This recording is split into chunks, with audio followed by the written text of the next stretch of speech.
الله أكبر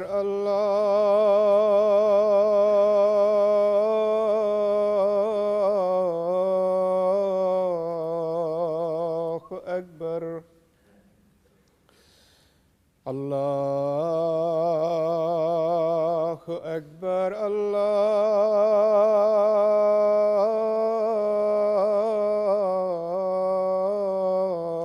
الله أكبر أشهد أن لا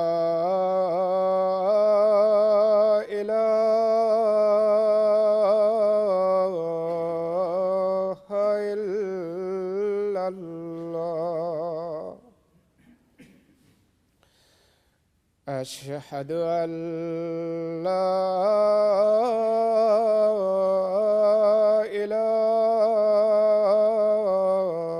إله إلا الله أشهد أن محمدًا رسول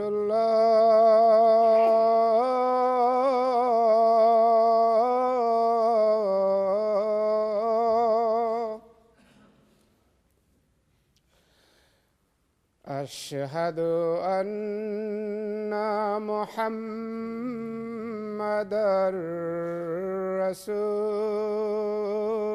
رسول الله حي على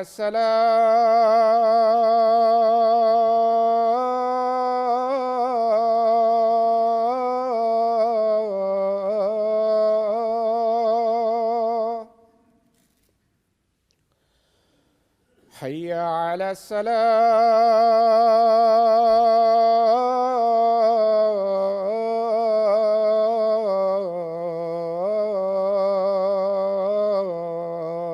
الصلاة حي على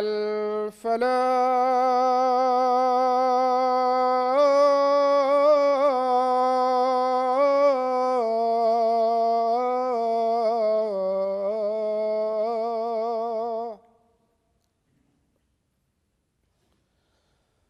حي على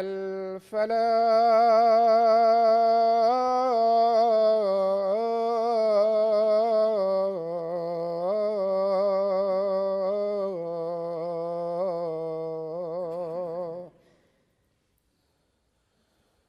الله أكبر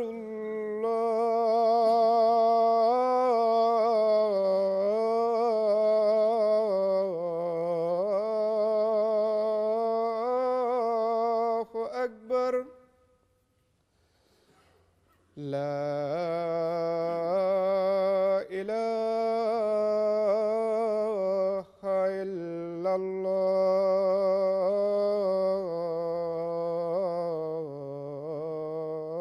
الله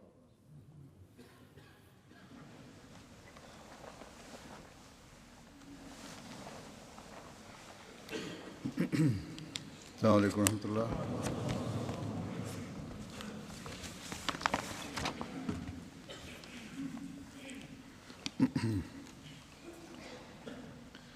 أشهد أن لا إله إلا الله وحده لا شريك له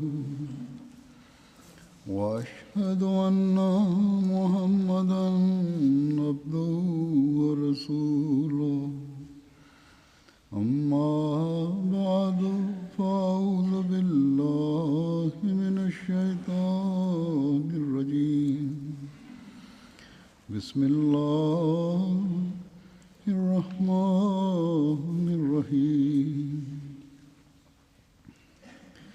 الحمد لله رب العالمين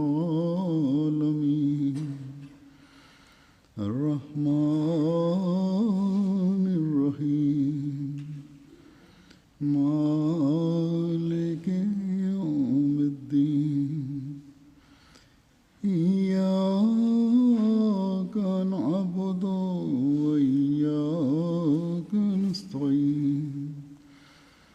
اهدنا الصراط المستقيم صراط الذين أنعمت عليهم غير المغضوب عليهم ولا الضالين.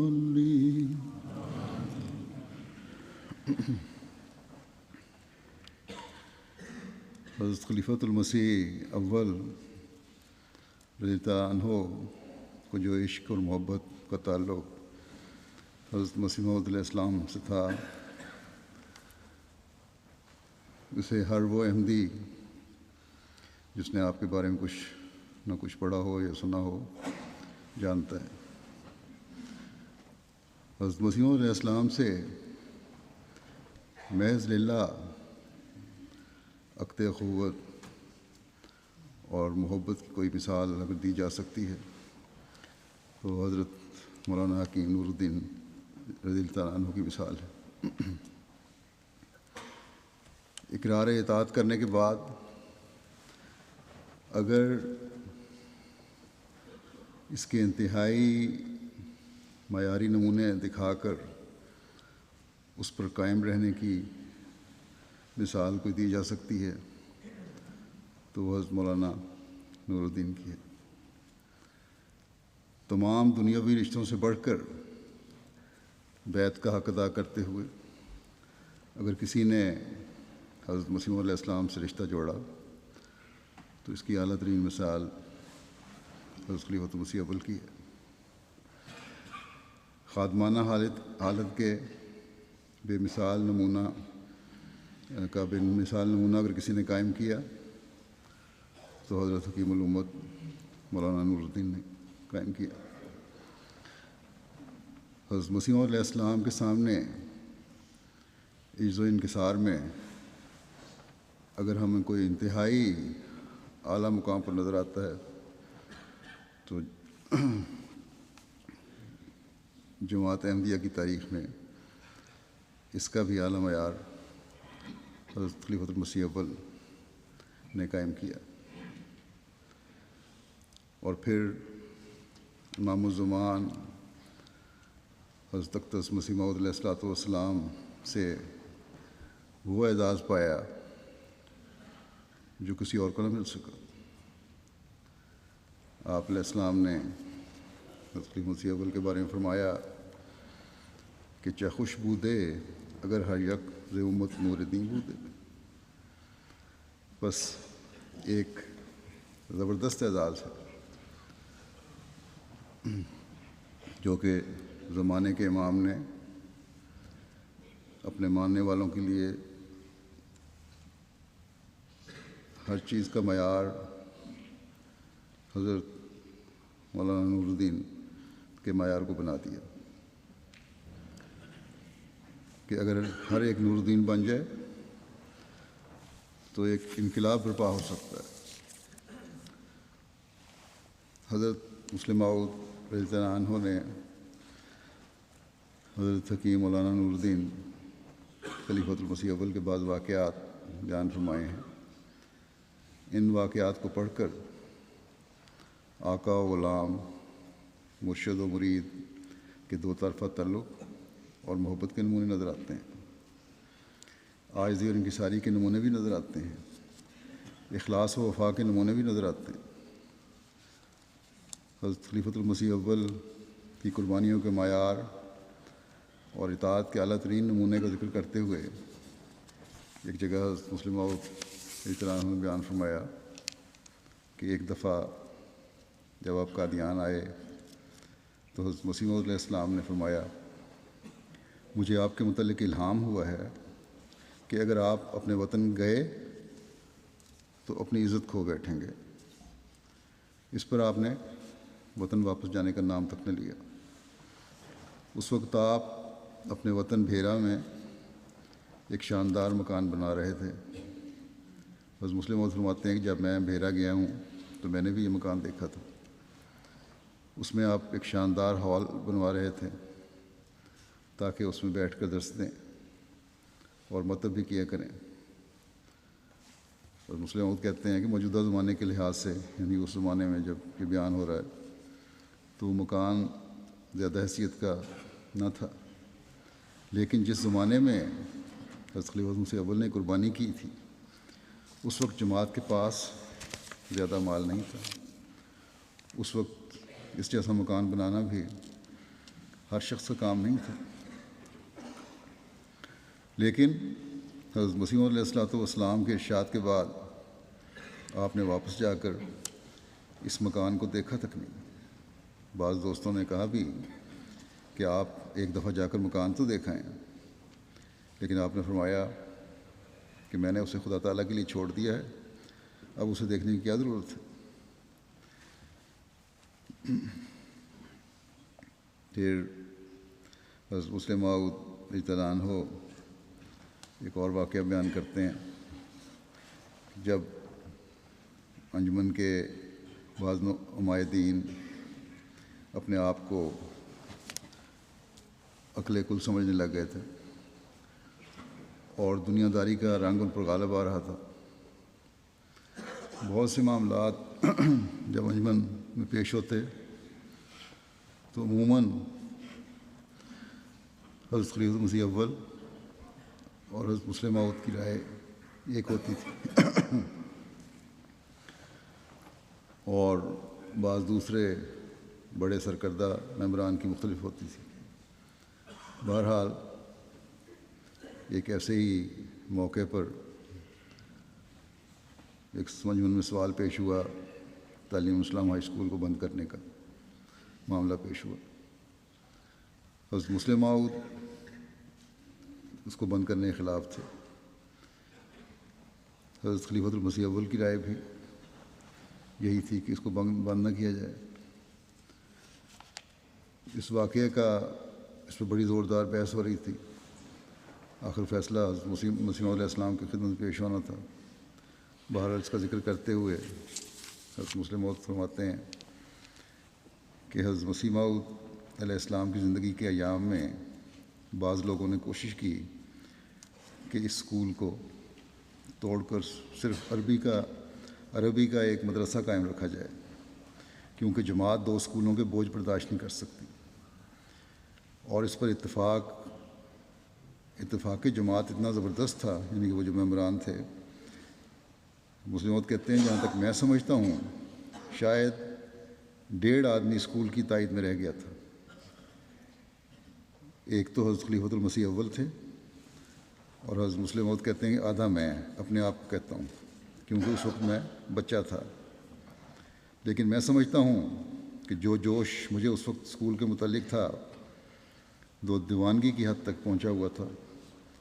اور حضرت خلیفۃ المسیح اول چونکہ ادب کی وجہ سے حضرت مسیح موعود علیہ الصلوۃ والسلام کے سامنے بات نہ کر سکتے تھے، اس لیے آپ نے مجھے اپنا ذریعہ اور ہتھیار بنایا ہوا تھا. وہ مجھے بات بتا دیتے اور میں حضرت مسیح موعود علیہ السلام کو پہنچا دیتا. آخر اللہ تعالیٰ نے ہمیں کامیابی عطا کی، اور باوجود کہ بعض جلد باز دوستوں نے قریباً ہم پر کفر کا فتویٰ لگا دیا کہ اگر یہ اسکول بند نہ کیا تو یہ گویا کہ تم لوگ کفر کر رہے ہو، اور کہا یہ دنیا دار لوگ ہیں. خلیفۃ مسیح اول کو بھی اور حضرت مسلم موعود کو بھی کہنے لگے یہ لوگ دنیا دار ہیں کیونکہ انگریزی تعلیم کی تائید کرتے ہیں. پھر بھی فیصلہ حضرت مسیح علیہ السلام نے ہمارے حق میں کیا. اس سے اسکول کے اس واقعہ سے اسکول کے جاری رکھنے یا نہ رکھنے کے بارے میں جو باتیں ہیں وہ تو ہیں، لیکن حضرت خلیفۃ مسیح اول کے حضرت مسیح علیہ السلام کے سامنے بات کرنے کے ادب اور احترام کا بھی پتہ چلتا ہے. شاید آپ کو یہ بھی خیال ہو کہ معاملہ کو پیش کرتے وقت کوئی ایسی بات جوش میں نہ ہو جائے جو حضرت مسیح علیہ السلام کے ادب کے خلاف ہے. حضرت خلیفۃ مسیح اول کی فراست کا ذکر کرتے ہوئے، آپ کے ایمان کا ذکر کرتے ہوئے حضرت مسلم موعود ایک جگہ فرماتے ہیں کہ یہ بیان کرتے ہوئے کہ قومیں کس طرح بنتی ہیں۔ افراد سے قومیں بنتی ہیں اور قوموں سے افراد بنتے ہیں۔ اعلیٰ دماغوں کے مالک، ذہین اور نیک انسان قوموں کو بہت زیادہ فائدہ پہنچاتے ہیں، اور اعلیٰ اور نیک مقاصد اچھے اور ہوشیار لوگوں کے ہاتھ آ کر بہت زیادہ فائدہ مند ثابت ہوتے ہیں۔ اور پھر یہ بیان کیا کہ حضرت مسیح موعود علیہ السلام نے بھی جماعت قائم کی، آپ کے ساتھ بھی اللہ تعالیٰ نے یہی سلوک کیا کہ آپ کے دعوے کے ابتدا میں ہی بعض ایسے افراد آپ علیہ السلام پر ایمان لائے جو کہ ذاتی جوہر کے لحاظ سے بھی بہترین خدمات سر انجام دینے والے تھے، اور آپ اس کام میں آپ کی مدد کرنے والے تھے جو اللہ تعالیٰ نے آپ کو سپرد کیا تھا، اور ان میں ایک حضرت مسیح اول بھی تھے۔ مسلموت کہتے ہیں کہ ہم دیکھتے ہیں کہ واقعہ میں وہ لوگ بہترین مددگار اور معاون ثابت ہوئے۔ حضرت مسیح موعود علیہ السلام کے دعویٰ نبوت سے پہلے ہی حضرت خلیفہ اول مولوی نور الدین صاحب رضی اللہ عنہ کی توجہ آپ کی طرف پھری، یعنی حضرت مسیح موعود علیہ السلام کی طرف، اور آپ نے حضرت مسیح موعود علیہ السلام کی کتابیں پڑھنی شروع کی۔ جب حضرت مسیح موعود علیہ السلام نے دعویٰ مسیحیت کیا تو نبوت کے متعلق بعض مضامین اپنی ابتدائی کتب فتح اسلام اور توضیح مرام میں بیان فرمائے۔ ایک شخص نے جو حضرت مسیح موعود علیہ السلام سے بدظنی رکھتا تھا، ان کتابوں کے پروف کسی طرح دیکھے،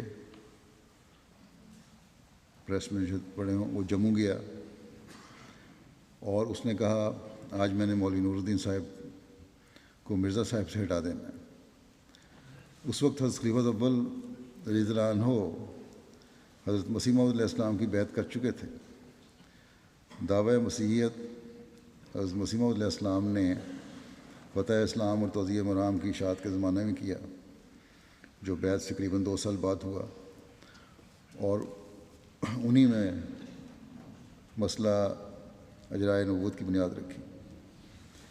جب اس شخص نے آپ کی کتب میں نبوت کے جاری ہونے کے متعلق پڑھا تو اس نے کہا اب تو یقیناً مولوی نور الدین صاحب مرزا صاحب کو چھوڑ دیں گے، کیونکہ مولوی صاحب رسول کریم صلی اللہ علیہ وسلم سے شدید محبت رکھتے ہیں۔ جب وہ یہ سنیں گے کہ مرزا صاحب نے یہ کہا ہے کہ رسول کریم صلی اللہ علیہ وسلم کے بعد بھی نبی آ سکتا ہے، تو وہ مرزا صاحب کے مرید نہیں رہیں گے۔ چنانچہ اس شخص نے اپنے ساتھ ایک پارٹی لی، کچھ لوگ لیے، اور خرامہ حضرت مولوی صاحب کی طرف چلے۔ جب آپ کے پاس پہنچے تو اس شخص نے حضرت مولوی صاحب سے کہا کہ میں آپ سے ایک بات دریافت کرنا چاہتا ہوں۔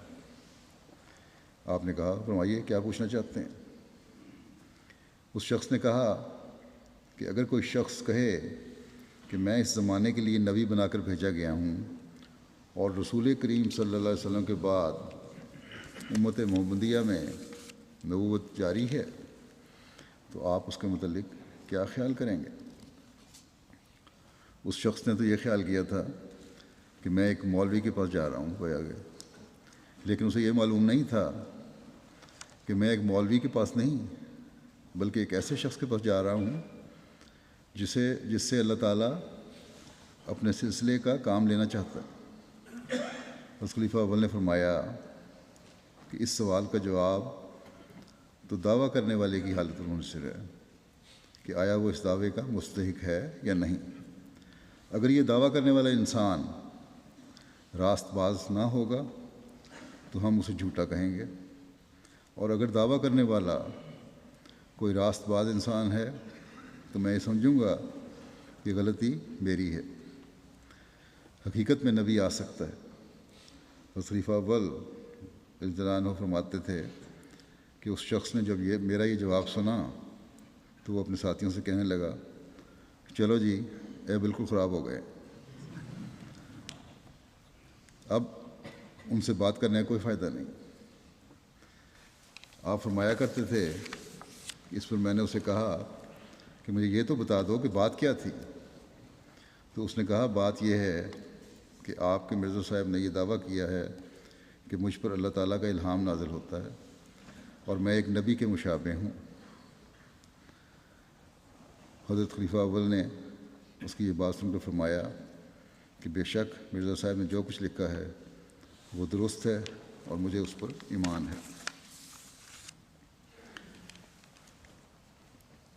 ایک واقعہ جو براہ راست خلیفہ اول سے تعلق تو نہیں رکھتا لیکن رکھتا بھی ہے، ان کی بہن کا واقعہ ہے جس کو مسلم خلیفہ اول نے رہنمائی کی تھی، ایک پیر صاحب سے سوال جواب کی. ان کی بہن نے احمدیت قبول کی اور وہ کسی پیر کی مرید تھی، اور پیر نے انہیں ورغلانے کی کوشش کی بیعت کے بعد. یہی آج کل کے پیروں کا حال ہے آج بھی.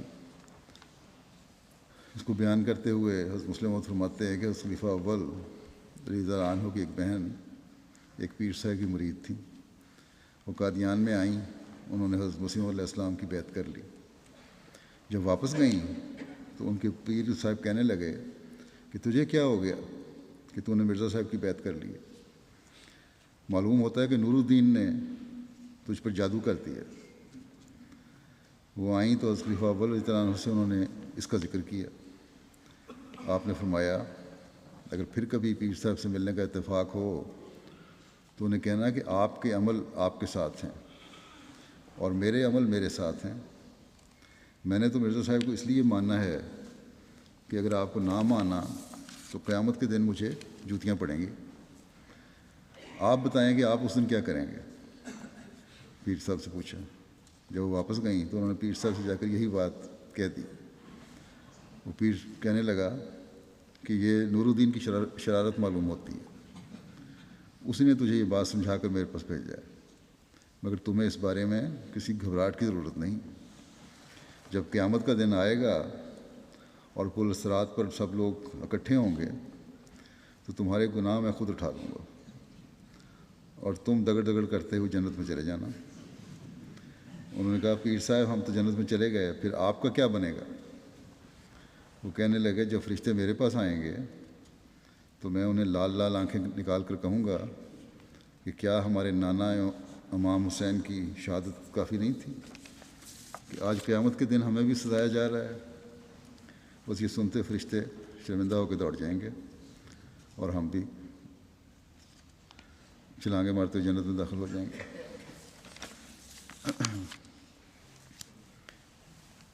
حضرت خلیفہ مسیح اول کی سادگی اور اطاعت کا ذکر کرتے ہوئے حضرت مسلم موعود جگہ فرماتے ہیں کہ ہم نے خود حضرت خلیفہ اول کو دیکھا ہے. آپ مجلس میں بڑی مسکنت سے بیٹھا کرتے تھے. ایک دفعہ مجلس میں شادیوں کا ذکر ہو رہا تھا. ڈپٹی محمد شریف صاحب جو حضرت مسیح موعود علیہ الصلوۃ والسلام کے صحابی ہیں، وہ سناتے ہیں کہ حضرت خلیفہ اول اکڑوں بیٹھے ہوئے تھے، یعنی آپ نے اپنے گھٹنے اٹھائے ہوئے تھے اور سر جھکا کر گھٹنوں میں رکھا ہوا تھا کہ حضرت مسیح موعود علیہ الصلوۃ والسلام نے فرمایا مولوی صاحب جماعت کے بڑھنے کا ایک ذریعہ کثرت اولاد بھی ہے، اس لیے میرا خیال ہے کہ اگر جماعت کے دوست ایک سے زیادہ شادیاں کریں تو اس سے بھی جماعت بڑھ سکتی ہے. حضرت خلیفہ اول نے گھٹنوں پر سر اٹھایا اور فرمایا کہ حضور میں تو آپ کا حکم ماننے کے لیے تیار ہوں، لیکن اس عمر میں مجھے کوئی شخص اپنی لڑکی دینے کے لیے تیار نہیں ہوگا. اس پر حضرت مسیح موعود علیہ الصلوۃ والسلام ہنس پڑے. تو دیکھو مسلم موعود فرماتے ہیں دیکھو یہ انکسار اور حضرت مسیح موعود علیہ السلام کا ادب تھا جس کی وجہ سے انہیں یہ رتبہ ملا. آج کل بعض لوگ شادیوں کے شوقین ہیں لیکن اس وجہ سے نہیں ہوتے شوقین. اگر تو یہ جائز وجہ ہو یا کوئی جائز وجہ ہو تو جائز ہے شادی کرنے کی، لیکن بعض لوگ اپنے گھروں کو برباد کر کے شادیاں کرتے ہیں، ان کو اس چیز سے بچنا چاہیے. اور اس بارے میں بھی حضرت مسیح علیہ السلام نے بڑی سختی سے منع فرمایا ہے.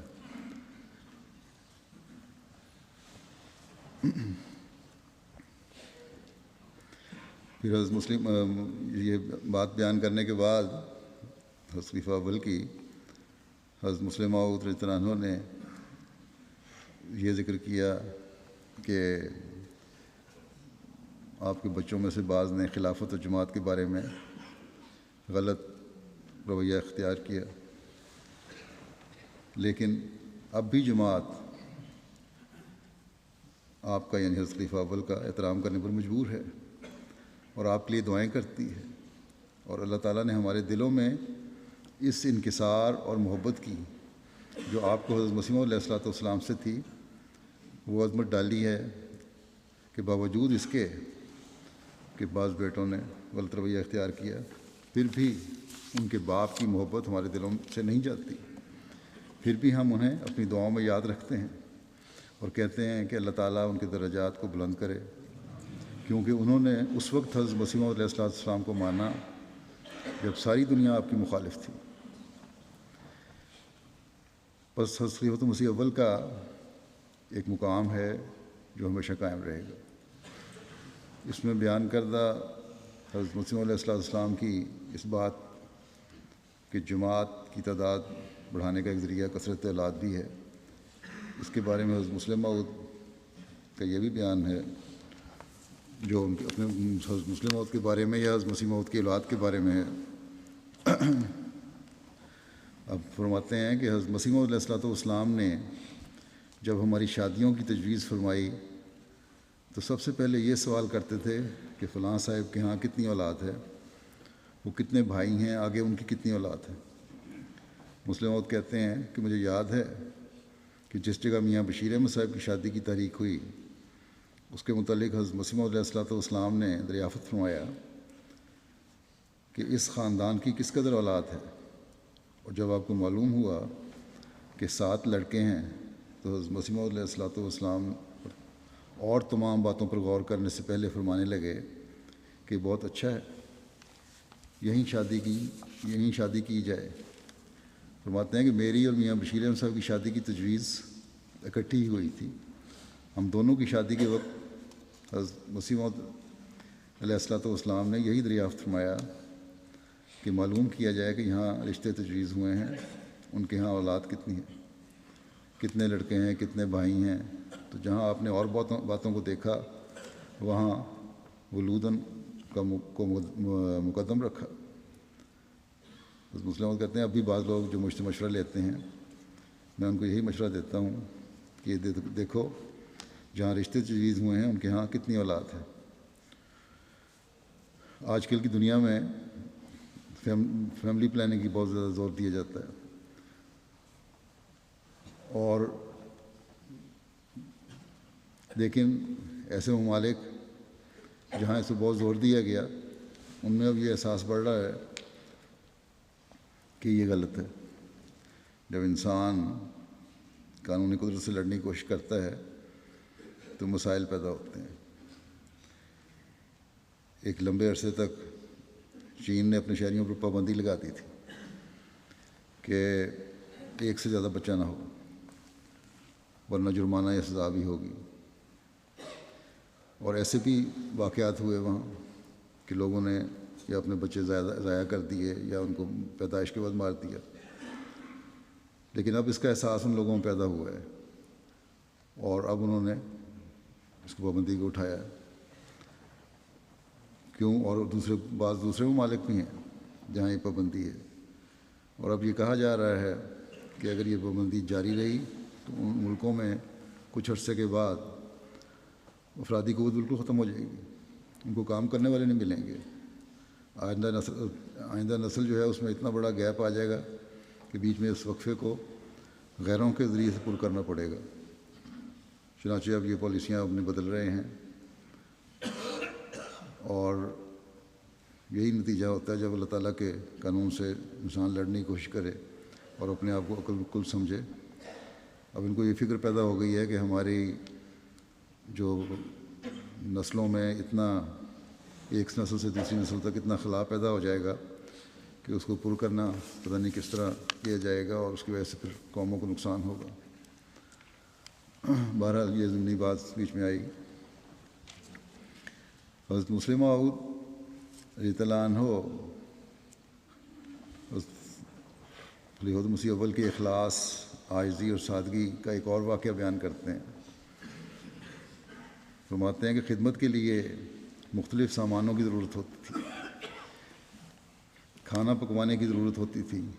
شروع میں جب قادیان میں حضرت مسیح السلام کے پاس مہمان آتے تھے، سودا وغیرہ لانے کی ضرورت ہوتی تھی، اور یہ ظاہر ہے کہ یہ کام صرف ہمارے خاندان کے افراد نہیں کر سکتے تھے۔ اکثر یہی ہوا کرتا تھا کہ جماعت کے افراد مل ملا کر وہ کام کر دیا کرتے تھے۔ اس وقت طریق یہ تھا، لنگر خانے کا باقاعدہ انتظام تو نہیں تھا، کہ اگر ایندھن آ جاتا اور وہ اندر ڈالنا ہوتا، یعنی اسٹور میں رکھنا ہوتا، تو گھر کی خادمہ آواز دے دیتی کہ ایندھن آیا ہے، کوئی آدمی ہے تو وہ آ جائے اور ایندھن اندر ڈال دے، آگ جلانے کے لیے جو سامان آیا ہے۔ 5-7 آدمی جو حاضر ہوتے وہ آ جاتے اور ایندھن اندر ڈال دیتے۔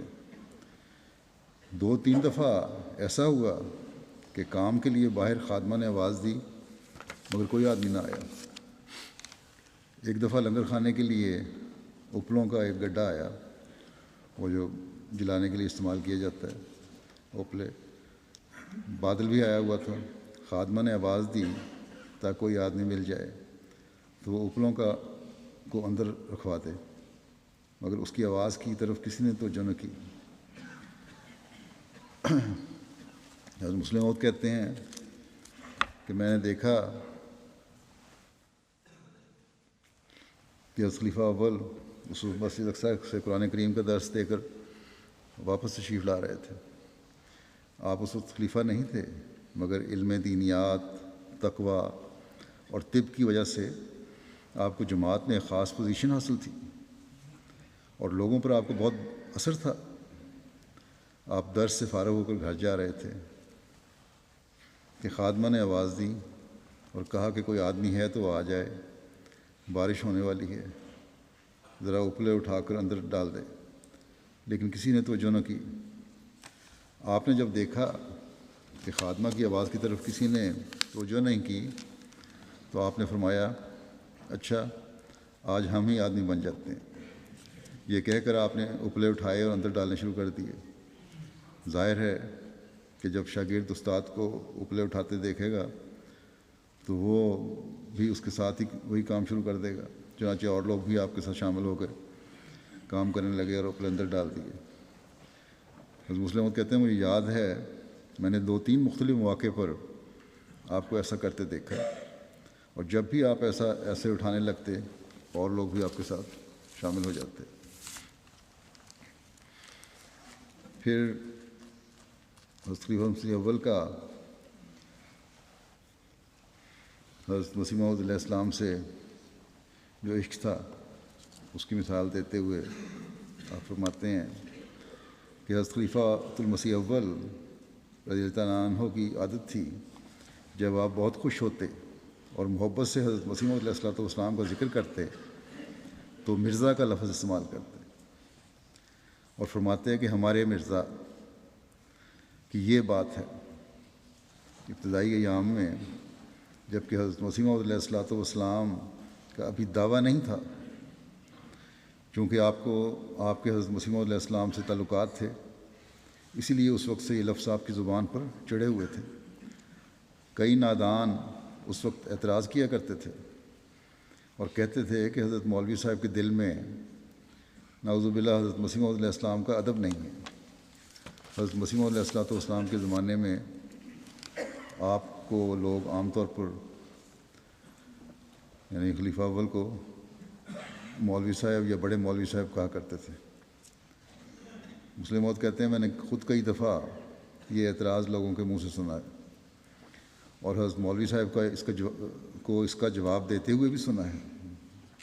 چنانچہ ایک دفعہ اسی مسجد میں مسجد اقصیٰ میں خطبہ دے رہے تھے، حضرت خلیفہ اول جب کہ درس دے رہے تھے، آپ نے فرمایا بعض لوگ مجھ پر اعتراض کرتے ہیں اور کہتے ہیں کہ میں حضرت مسیح موعود علیہ السلام کا ادب نہیں کرتا، حالانکہ میں محبت اور پیار کی شدت کی وجہ سے یہ لفظ بولا کرتا ہوں۔ مسلم موعود فرماتے ہیں کہ ظاہری الفاظ کو نہیں دیکھنا چاہیے بلکہ ان الفاظ کے اندر حقیقت جو مخفی ہو اس کو دیکھنا چاہیے۔ پھر دو طرفہ اخلاص و محبت کی ایک اور مثال، حضرت خلیفۃ مسیح اول میں جس قدر اخلاص تھا وہ کسی سے پوشیدہ نہیں۔ حضرت مسلم موعود فرماتے ہیں لیکن انہیں تیز چلنے کی عادت نہیں تھی، اور حضرت مسیح علیہ السلام جب سیر کے لیے تشریف لے جاتے تو حضرت خلیفہ اول بھی ساتھ ہوتے، مگر تھوڑی دور چل کر جب حضرت مسیح علیہ السلام نے تیز قدم کر لینے تو حضرت خلیفہ اول نے قصبے کے مشرقی طرف قصبے کے باہر ایک بڑ کا درخت تھا اس کے نیچے بیٹھ جانا۔ جب حضرت مسیح علیہ السلام نے سیر سے واپس آنا تو پھر آپ کے ساتھ ہو لینا۔ کسی نے حضرت مسیح علیہ السلام سے ذکر کیا کہ حضرت مولوی صاحب سیر کے لیے نہیں جاتے۔ آپ نے فرمایا وہ تو روز جاتے ہیں۔ اس پر آپ کو بتایا گیا کہ وہ سیر کے لیے ساتھ تو چلتے ہیں لیکن پھر بڑھ کے نیچے بیٹھ جاتے ہیں اور واپسی پر ساتھ شامل ہو جاتے ہیں۔ چنانچہ اس کے بعد حضرت مسیح علیہ السلام ہمیشہ حضرت خلیفہ اول کو اپنے ساتھ سیر میں رکھتے، اور جب آپ نے تیز ہو جانا اور حضرت خلیفہ اول نے بہت پیچھے رہ جانا تو آپ نے چلتے چلتے ٹھہر جانا اور فرمانا مولوی صاحب فلاں بات کس طرح ہے۔ مولوی صاحب تیز تیز چل کر آپ کے پاس پہنچتے اور ساتھ چل پڑتے۔ تو پھر حضرت مسیح علیہ السلام تھوڑی دیر کے بعد پھر تیز چلنا شروع کرتے، آگے نکل جاتے۔ تھوڑی دور جا کر پھر حضرت مسیح علیہ السلام ٹھہر جاتے اور فرماتے مولوی صاحب فلاں بات اس طرح ہے، مختلف باتیں ہوتی ہیں۔ مولوی صاحب پھر تیزی سے آپ کے پاس پہنچتے اور تیز تیز چلنے کی وجہ سے ہانپنے لگ جاتے، مگر حضرت مسیح علیہ السلام آپ کو اپنے ساتھ رکھتے۔ 30-40 گز چل کر مولوی صاحب پیچھے رہ جاتے اور آپ پھر کوئی بات کہہ کر مولوی صاحب کو مخاطب فرماتے اور وہ تیزی سے آپ سے آ کر مل جاتے۔ حضرت مسیح موعود کی غرض یہ تھی کہ اس طرح مولوی صاحب کو تیز چلنے کی عادت ہو جائے۔ یہ صرف تیز چلنے کی مشق نہ ہونے کا نتیجہ تھا کہ مولوی صاحب آہستہ چلتے تھے، چونکہ طب کا پیشہ ایسا ہے کہ اس میں عموماً انسان کو بیٹھا رہنا پڑتا ہے، اور اگر باہر کسی مریض کو دیکھنے کے لیے جانے کا اتفاق ہو تو سواری موجود ہوتی ہے۔ اس لیے حضرت خلیفہ مسیح اول کو تیز چلنے کی مشق نہ تھی، ورنہ اخلاص آپ میں جس قدر تھا اس کے متعلق خود حضرت مسیح علیہ السلام فرماتے ہیں چاہے خوشبو دے اگر ہر یکز امت نور دین بود۔ پھر ایک اور مثال جس سے حضرت خلیفہ اول کا اخلاص بھی ظاہر ہوتا ہے اور توکل بھی، بیان کرتے ہیں مسلم موعود کہ حضرت خلیفہ مسیح اول رضی اللہ عنہ ایک مرتبہ مکتب میں بیٹھے تھے۔ حضرت مسیح موعود علیہ السلام دلی میں تھے۔ وہاں حضرت میر صاحب سخت بیمار ہو گئے۔ کلنج کا اتنا سخت حملہ ہوا کہ ڈاکٹروں نے کہا کہ آپریشن ہونا چاہیے۔ بعض لوگوں نے کہا کہ بعض یونانی دواؤں سے بغیر آپریشن کے بھی آرام ہو جاتا ہے۔ اس لیے حضرت مسیح موعود علیہ السلام نے حضرت خلیفہ اول رضی اللہ عنہ کو تار دے دیا کہ جس حالت میں بھی ہوں آ جائیں۔ آپ مکتب میں بیٹھے ہوئے تھے، کوٹ بھی نہیں پہنا ہوا تھا، پیسے بھی پاس نہ تھے۔ آپ نے غالباً حکیم غلام محمد صاحب مرحوم امرتسری کو ساتھ لیا اور اسی طرح اٹھ کر چل پڑے۔ حکیم غلام محمد صاحب نے کہا کہ میں گھر سے پیسے وغیرہ لے آؤں، مگر آپ نے کہا کہ نہیں، حکم یہی ہے کہ جس حالت میں ہو چلے آؤ۔ سب لوگ جانتے ہیں کہ حضرت خلیفہ اول چلنے میں کمزور تھے، جیسے پہلے واقعہ بیان ہو چکا ہے۔ حضرت مسیح علیہ السلام سیر کو جاتے تو آپ پیچھے رہ جاتے۔ حضرت مسیح علیہ السلام کھڑے ہو کر فرماتے مولوی صاحب کہاں ہیں، اور حضرت خلیفہ اول بعد میں آ کر ملتے، اس طرح پھر پیچھے رہ جاتے، پھر کھڑے ہو کر انتظار فرماتے، جیسا کہ واقعہ سنایا میں نے۔ مگر آپ غالباً حکیم غلام محمد صاحب کو ساتھ لے کر پیدل بٹالہ پہنچے، اسٹیشن پر جا کر بیٹھ گئے۔ اور چلنے میں کمزور تھے لیکن اس کے باوجود کیونکہ حکم آیا کہ فوراً پہنچو، اسی طرح چل کر بٹالہ پیدل پہنچ گئے۔ اب دیکھیں یہ اخلاص اور اطاعت ہے کہ زیادہ چلنے میں آپ کو دقت ہوتی تھی لیکن حکم ہوا تو بٹالے تک تقریباً 11 میل کا فاصلہ پیدل پہنچ گئے۔ حکیم صاحب نے کہا کہ اب کرائے وغیرہ کا کیا انتظام ہوگا؟ حضرت خلیفہ اول نے فرمایا کہ یہاں بیٹھو، اللہ تعالیٰ خود ہی کوئی انتظام کر دے گا، توکل کی یہ مثال ہے۔ اتنے میں ایک شخص آیا اور دریافت کیا کہ کیا آپ حکیم نور الدین صاحب ہیں؟ آپ نے فرمایا ہاں۔ وہ شخص کہنے لگا کہ ابھی گاڑی آنے میں 10-15 منٹ باقی ہیں، اور میں نے اسٹیشن ماسٹر سے کہہ بھی دیا ہے کہ وہ آپ کا انتظار کرے۔ میں بٹالے کا تحصیلدار ہوں، میری بیوی بہت سخت بیمار ہے، آپ ذرا چل کر اسے دیکھیں۔ آپ گئے، مریضہ کو دیکھ کر نسخہ لکھا اور اسٹیشن پر واپس آ گئے۔ وہ شخص بھی ساتھ آیا، تحصیلدار، اور کہا کہ آپ چل کر گاڑی میں بیٹھیں، میں ٹکٹ لے کر آتا ہوں۔ اور وہ 2nd کلاس کا ایک ٹکٹ اور ایک 3rd کلاس کا لے آیا، اور ساتھ 50 روپے نقد دیے اور کہا کہ یہ حقیر ہدیہ ہے، اسے قبول فرمائیں۔ آپ دہلی پہنچے اور جا کر میر صاحب کا علاج کیا، میر ناصر نواب صاحب۔ مسلم فرماتے ہیں کہ یہ صحیح توکل کا مقام ہے۔ اللہ تعالیٰ دیکھتا ہے کہ میرے بندے کا توکل صحیح ہے یا نہیں۔ ممکن ہے اس آزمائش کے لیے وہ فاقے بھی دے بعض دفعہ توکل میں، یہ نہیں ہوتا کہ ہر دفعہ پورا ہو جائے۔ بعض دفعہ آزمائش آتی ہے، فاقے بھی ہوتے ہیں، ننگا بھی کر دے، موت کے قریب کر دے، تاکہ بندوں کو بتائے کہ میرے اس بندے کا انحصار توکل پر ہے۔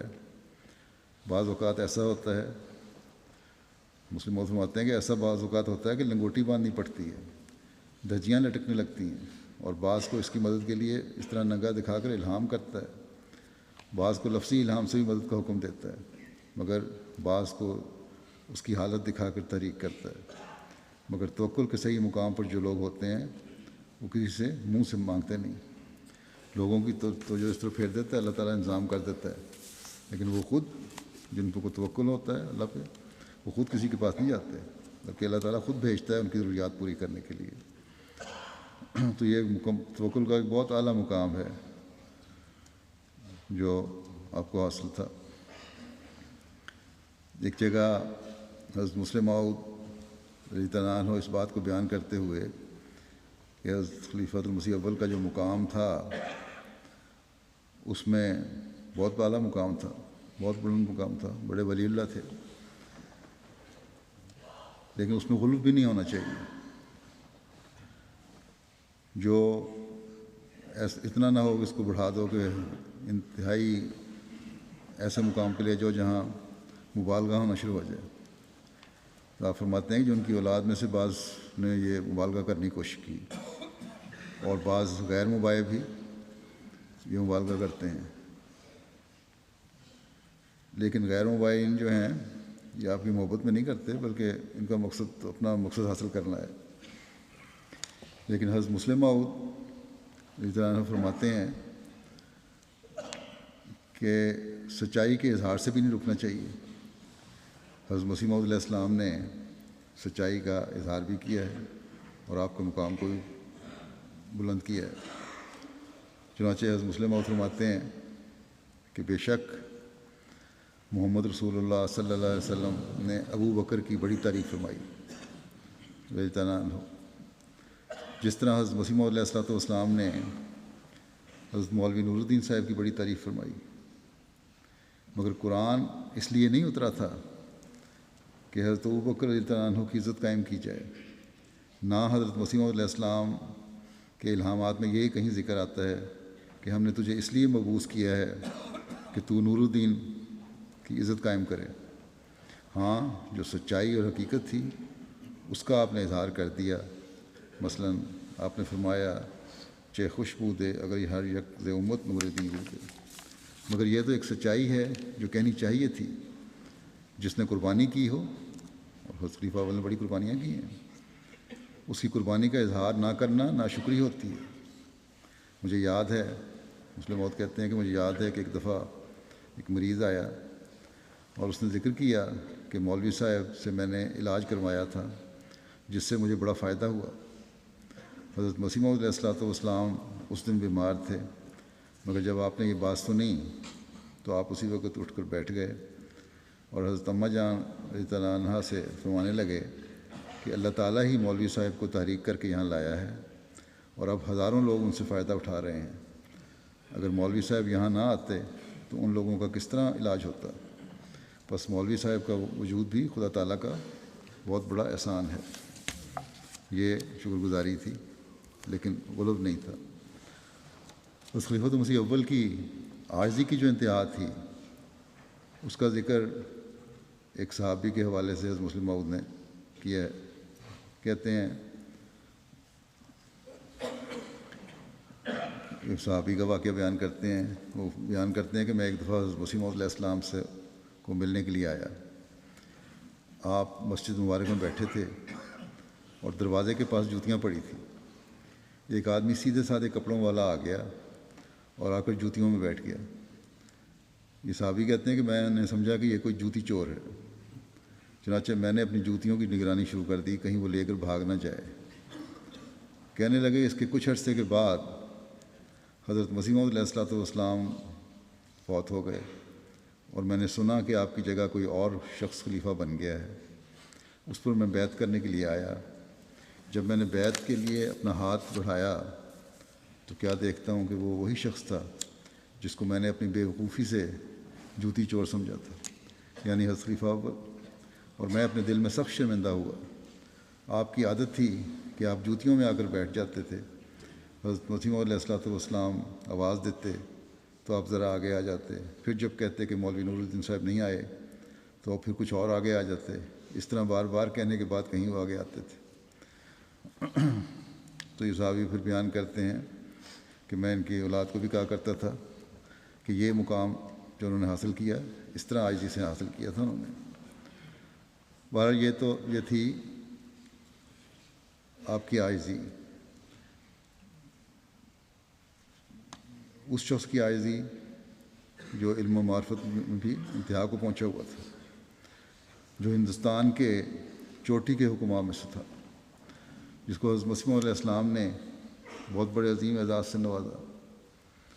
لیکن ان سب باتوں نے آپ کو عز میں اور زیادہ کیا.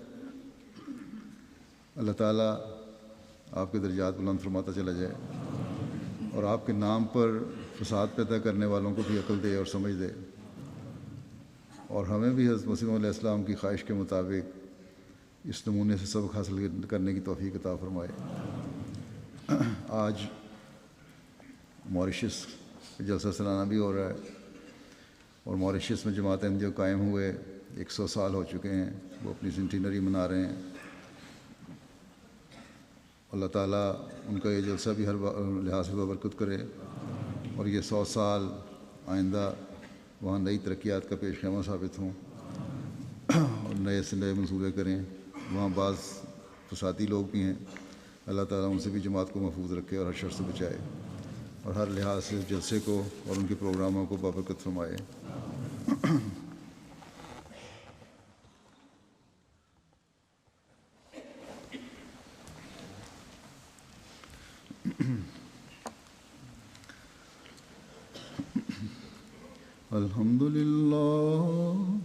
الحمد لله نحمده ونستعينه ونستغفره ونؤمن به ونتوكل عليه ونعوذ بالله من شرور أنفسنا ومن سيئات أعمالنا.